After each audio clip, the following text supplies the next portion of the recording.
Yes, hello, I'm Nils. I'm not a Cuban dancer. I'm quite Norwegian, but I'm a Cuban salsa dancer. There's a little difference there still. Okay.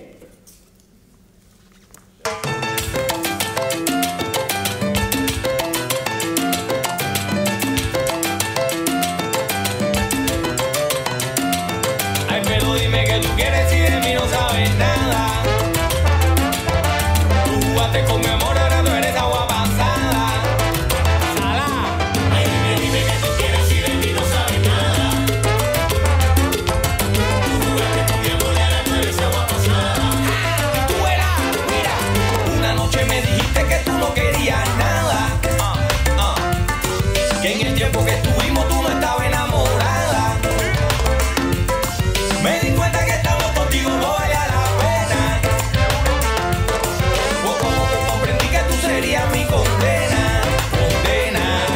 Ay, dime que tú quieres y de mí no sabes nada. Ay, dímelo, ay, que tú quieres de mí. Que con mi amor era tú eres agua pasada. Agua mala, echa pa' allá, sobra vaya. Ay, dime que tú quieres y de mí no sabes nada. Todito te lo he dado y tú no diste nada. Con mi amor era tú eres agua pasada. Míralo, oye bien. Y ahora con todas estas cosas tú te estás quedando sola. Con mi sufrimiento tú no estás viendo pasar las horas. Arrepentida de lo que tú me dijiste aquella noche. Estás queriendo regresar sin rencores ni reproches. Ay, dime que tú quieres y de mí no sabes nada.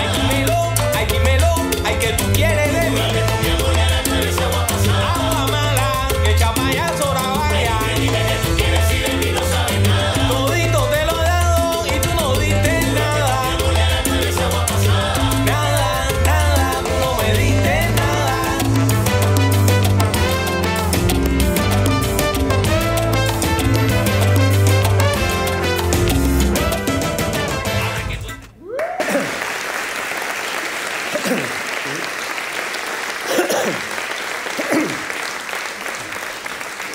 Thank you. So I hope you enjoyed our little example on social salsa dancing. This was not a choreography, it's just created here. And this was a proof that salsa dancing is a great way to communicate across ages.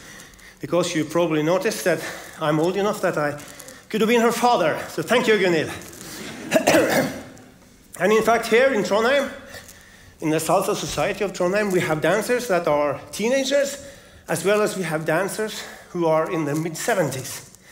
This is me when I was a teenager. I was a nerd at the time when the nerds were not yet invented. And at this age, I was terribly shy. I wouldn't dare looking into the eyes of a young girl, unless, of course, that I first had many cups of coffee with very strong homemade liquor, also known as karsk. After several cups of karsk, my communication skills, they improved dramatically. But unfortunately, not in a way that was very much appreciated by the opposite sex. So, and despite the way I looked at that time, I was interested in girls. So a couple of years later, I went to my first dance class. And has dancing changed my life? Well, age 22, I noticed this very nice girl at the dance floor in Samfunnet, the student society here in Trondheim. And encouraged by my newly learned dancing skills, I asked her for a dance. And I even dared to look into her eyes. And man, they were big and blue and so beautiful. And this dance, it was the start of the biggest success of my life. 2 years later, we were married. And today, 30 years later, we are still married. And I'm still dancing.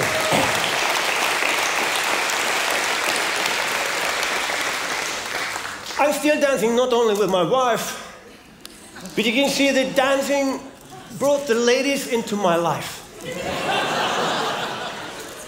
And all these ladies are great salsa dancers from different countries and with different cultural background.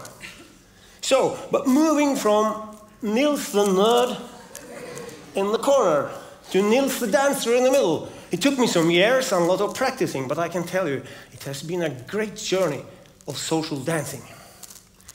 So, what can I tell you about learning to dance? Well, when I started my first salsa course, it was really an unpleasant thing to do.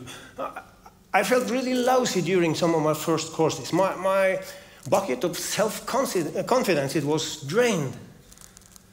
And at this early stage of the game, it's so easy to say, okay, I have no talent for dancing salsa. I better quit it. But don't do that. Because I also gradually got some ups. And most of the ups, they came from very patient and very kind girls who encouraged me. Even though I had hurt their toes badly, they noticed my small steps forward and they gave me positive comments. And they filled my bucket of self-confidence drop by drop so that I never quit. And girls, this is really important for you to remember. We, the boys, we desperately depend on you for encouraging us. Okay, so one other source of great encouragement was to have different dance teachers, because each dance teacher will add something to your understanding of the dancing and to your style. So let me show you some of my favorite dance teachers. This couple, they were having salsa courses at the roof of a hotel in Havana, Cuba, where my wife and me stayed for a couple of weeks some years ago. So this ballerina, she was very lively. So one day, when el profesor was sick, la ballerina had the course herself. But the problem was that she couldn't speak a single word of English. So she was looking at us, and she just shook her head and said, no, no, no, move. And then she was out of English vocabulary, so she picked up a dictionary looking for the right word, and then she said, move your ass. And we did. But frankly, her use of the English language, even though it was very charming, it was not really required, because at least all the men, we had since long discovered that she was doing some real great things with her ass in front of us. So, when dancing, the oral communication is really not that important. What's important is your body language, your smile, your eye contact. And of course, you need to open up your private zone. And this, for people from Norway, is a big problem. Most Norwegians, they have a huge private space. And we are not very fond of looking people into their eyes. So most Latin dance teachers, they have this sign to kind of remind their students that they should always look into the eyes of their partner and not at their feet. So, and they use this a lot, I promise you. And then it's needed. But once this is passed, the next hurdle for the guys is to learn how to lead. And one of my favorite quotes is that when you dance, you should think of the dance as a piece of painted art, where the boy is the frame, while the girl is the beautiful painting. And in order to achieve this, you need to transfer, the boy needs to transfer his energy and his beat into the girl, but he should do it very carefully with small puffs of energy. Do a fraction of a second. If you give the girl a poof and then another poof, she will understand it. You know, boys, the girls, they are extremely intelligent. They understand what you want immediately. So you should never, never, never use force and throw your lady around on the dance floor like a sack of potato. She really deserves better. So boys, make your girl feel good and look good at the floor. That is rule number 1. So, my next dance teacher favorite is this guy. Alain is also Cuban. Today, Alain is a fantastic dancer. But what I need to tell you is that during one of the courses that he had here in Trondheim, he got very personal. And he told us why he started dancing. He said, when I was a young boy, I hated dancing. So when my father asked me, hi son, you want me to learn you how to dance salsa? I said, no. And then I was at all the great parties in Havana. I was standing in the corner with my arms crossed, looking mad, drinking rum. And then my girlfriend, she left me. She left me for a joyful salsa dancer. And I had to go to my father and say, hey Papa, learn me how to dance salsa now. And when you look at Alain today, This picture is in fact taken here in Trondheim, maybe on this stage, I don't know. When you look at him today, there's no doubt that this guy is really talented dancer. But even for this guy, in order to start dancing, love was one of the main components. So music, dance, and love is so tightly linked together. One of the main things I learned from Alain is the rule of self-practicing. When you go to a salsa course, you normally learn like one move, basic move, and it works pretty well on the course. But only a couple of days later, when you come to a social dance, for me, it's always a disaster when I try to lead a lady who has not attended the same course. Unless I do self-practicing. So what you need to do, guys, is to get a video of your course, and then you need to practice the move, preferably a couple of times every day, because you need to move this move, the move needs to move from your head and into the spine, which works even though you're dead, as we heard. And I'll show you how this works in slow motion. You know, normally when you are practicing on your own, you don't have a partner. So then you ask Señorita Virtuela. And she's a very good dancer, and she never complains if you step on her toes.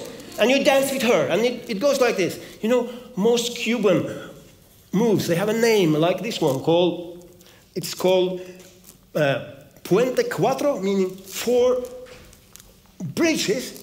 And you see, when I dance this with Señorita Virtuela, it's obvious that I'm not doing it with my head. I'm not remembering it with my head, because if I did, then I couldn't talk to you at the same time. You see? So the whole thing is in my spine. And this is how it works. This works so well that I can dance fairly well with almost any girl who knows the basic steps. I think I want to try with some of you. Maybe someone from TEDx. Aurora, you take the challenge. Whoa.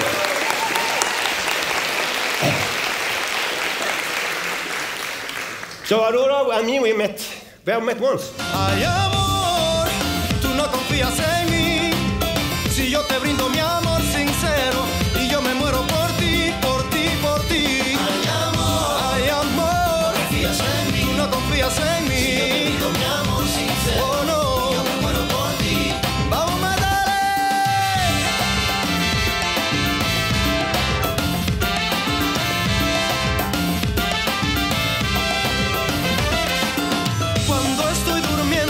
sueño con la felicidad de entrar en tu cuerpo y bañarme en tu manantial.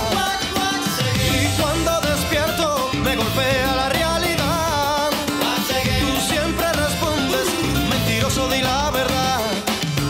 Siento que me muero, ya no puedo más. Si me niegas eso, creo que mi alma no resistirá. Yo daría la vida. Thank you, Aurora. This is great. So this works so well. And this is because music and dance connects people. We have met once before, as I said. So, dancing brings people together, like me and Aurora know. I will give you a few examples. This one is from a bar in a township in Cape Town. At this time, our son was working there as a music teacher. So we went to this bar, and the mood was kind of sad, but then my son said, "Hey, Dad, why don't you play a little tune for them on your blues harp? I always have a blues harp in my pocket." So I pulled out my blues harp and played the blues, and suddenly the mood changed. This bar was a joyful dance party, and you can notice how everyone was smiling. And we even got audience. All the kids in the neighborhood, they were standing in front of the door looking into this unexpected party. So isn't that great? They found their old transistor radio, turned on some nice African music, and it was kind of salsa-like, so we danced salsa with them in South Africa. It's so great. And at the same trip, I met some other children, and again played a tune for these children, and they were dancing like crazy. In fact, I played this tune.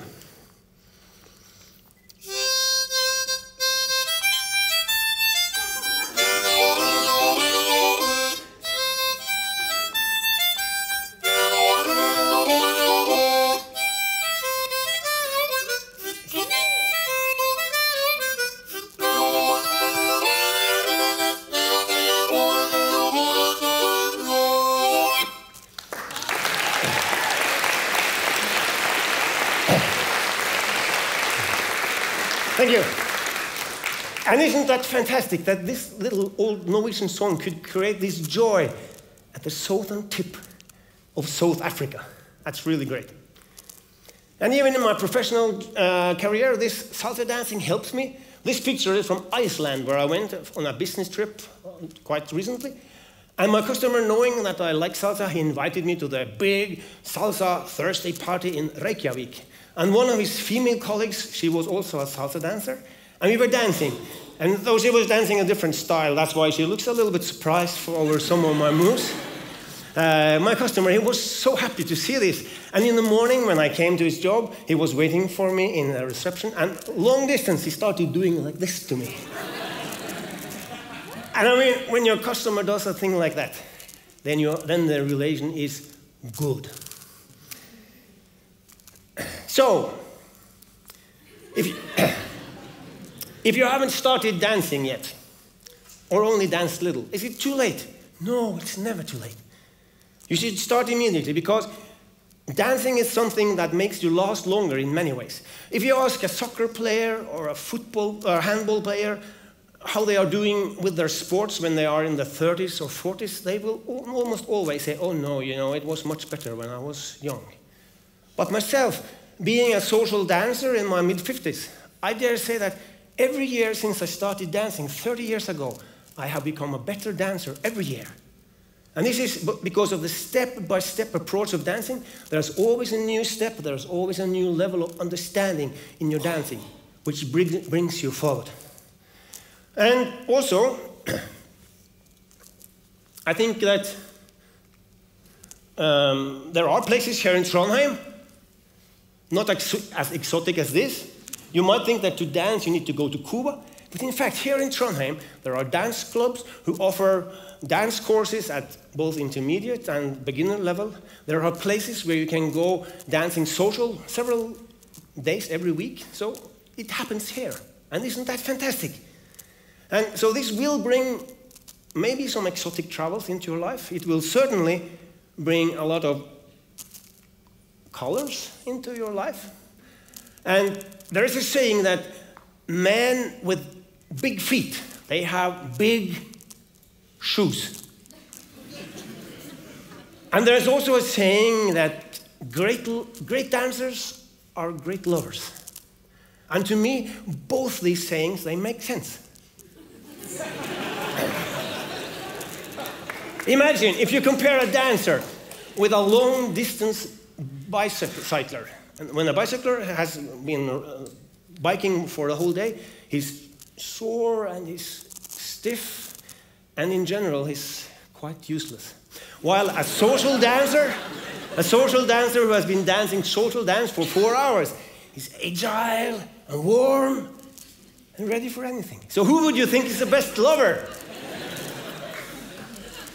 Of course, there is no, or unfortunately, I don't have any scientific evidence that great dancers are great lovers. But I strongly recommend that you yourself check this out. Either by dating a great dancer, or even better, by becoming a dancer yourself and see what happens. Or even best, try both options at the same time. But please, please, please, don't waste your dance talent. You should explore it, because it will change your life. Thank you.